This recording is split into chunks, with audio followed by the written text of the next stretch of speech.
عليكم خوتي وخواتاتي، لاباس عليكم بخير؟ نتمنى تكونوا في الف خير يا ربي. هذا الفيديو يلقاكم في احسن الاحوال. اليوم ان شاء الله بغيت نشارك معكم واحد الكيكه اللي هي زوينه، كتوجد في 10 دقائق ان شاء الله. الكيكه هذه بجوج بيضات، غادي نقدم لكم المقادير.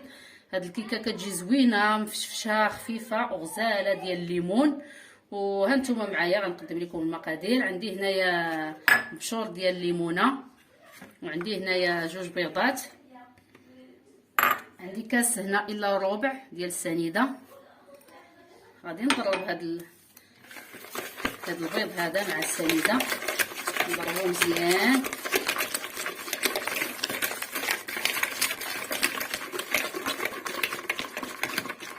دابا كما كتشوفوا المهم ضربتها مزيان، كتضربوا مزيان هكايا. واحد الدقيقه نتوما كتضربوا هاد البيض هذا مع السنيده. وغادي نكب هاد الكاس ديال الليمون ما عامرش بزاف، وغنخلطوا هاد الخليط هذا. غادي نزيد نص كاس ديال الزيت المائده، وغادي نضرب مزيان عاوتاني. صافي زيدي. دابا غنضيف هاد الكاس ديال الطحين، وعندي هنا جوج خمارات.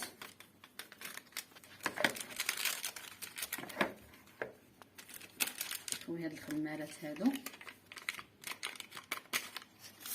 الطحين ضروري تغربلوه.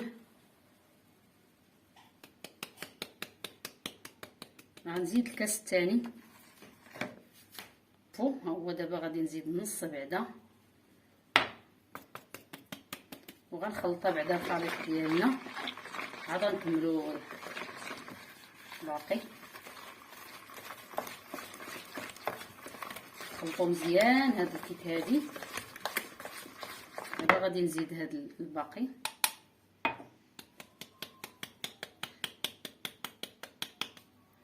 غنكملو نخلطو هاد الخليط ديالنا. بالنسبه للخلاط اللي عنده الخلاط الكهربائي يدير، انا بغيت ندير غير اليدوي. كتخلطو مزيان الخليط ديالكم. دابا كما كتشوفوا عندي نص كاس ديال الدقيق، غادي ندير النص وغادي نشوف واش غيهز ليا نص كامل ولا غير ربع ديال الدقيق. ها نتوما كما كتشوفوا ان ما بغيناش حنا هاد الخليط ديالنا يجي ثقيل. هاد الكيك فاش كتجي خفيفه يجي الخليط ديالها خفيف، كتجي حتى هي خفيفه، كتجي زوينه. صافي هادشي اللي زدنا، يعني نص ديال الكاس زدنا درنا منه غير داك الربيع. هادشي اللي كاين. دابا غنخلط هاد الخليط ديالي مزيان. ضروري تخلطوا الكيك، كتبغي تخلط مزيان، ضربوها مزيان كما كتشوفوا. صافي راه الخليط ديالي ضربته مزيان. هانتوما كيجي على هاد القوام هذا، راه كتجي الكيكه خفيفه. صافي دابا راه شديت المول ديالي، ها هو كما كتشوفوا المول العجيب. راه دهنته بالزبده ورشيته بالدقيق. دابا صافي غادي نخوي الكيك ديالنا. الكيك ضروري تطلعوا هكا الاناء الفوق وتخويو، باش كيدخل هذاك الهواء كتجي مفشفشه.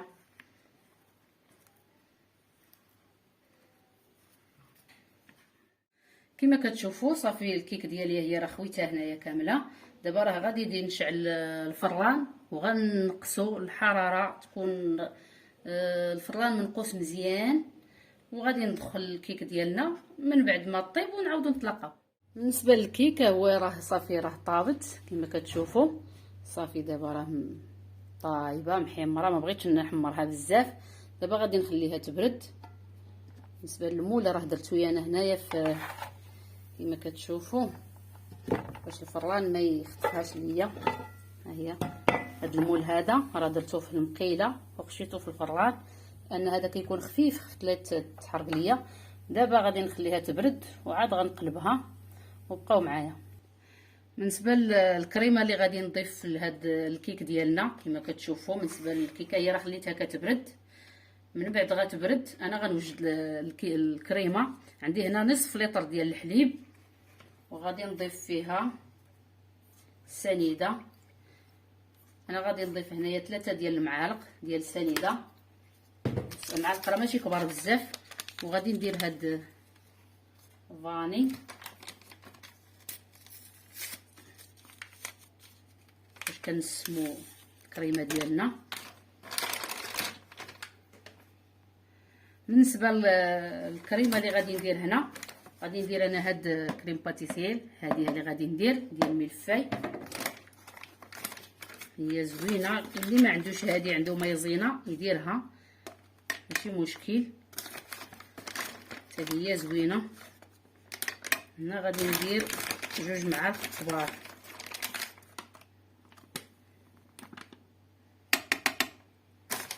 دابا راه غادي نحرك هاد الشيء، هاد الكريمه ديالنا نحركها مزيان حتى كيذوب لينا هاد الكريمه الكريبات ديال الكريمه. صافي دابا غادي الاناء ديالي فوق العافيه باش طيب لينا الكريمه ديالنا. صافي الكريمه راه درتها فوق العافيه. دابا غادي نبقى نحرك، ضروري تبقاو تحركوا ما تحبسوش، لان الكريمه غير كطيب دغيا كتعقد. غنبقاو بالتحرك هكايا صافي حتى طيب لينا. كما كتشوفوا ها هي الكريمه ديالي صافي راه وجدات. دابا راه صافي غنطفي عليها، ها هي صافي تبارك الله على مزيناتها. دابا غنطفي العافيه. دابا غادي نزيد عليها هاد الشكلاط الابيض، عندي هنا 100 غرام ديال الشكلاط. وغادي نبقى نحرك مزيان هاد الخليط ما حدو سخون، وحنا كنديروا هاد الشكلاط وكنبداو نحركوه حتى كيذوب لينا الشكلاط ديالنا. نبقاو على هاد الطريقه هادي، ضروري التحراك حتى كيذوب الشكلاط. كما كتشوفوا بالنسبه للكيك ديالي ها هي راه قلبتها هنايا في الطبسيل. دابا الكريمه ديالنا راه وجدات، ها هي غادي نخويها هنايا. ها نتوما كما كتشوفوا هاد الكريمه كتجي غزاله يا خواتاتي، جربوها ما غتندموش عليها، شي حاجه زوينه وبنينه ولذيذه. ها نتوما كما كتشوفوا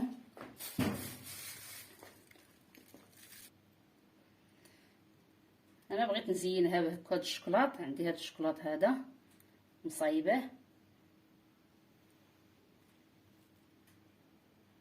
اللي ما عندوش هاد الشكلاط يمكن ليه يدير غير دانيط.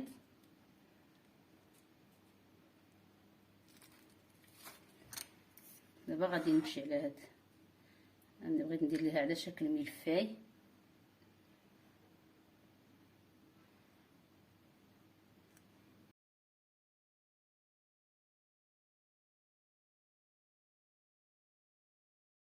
كتشوفوا الكريمه راه قريبه غادا كتجمد.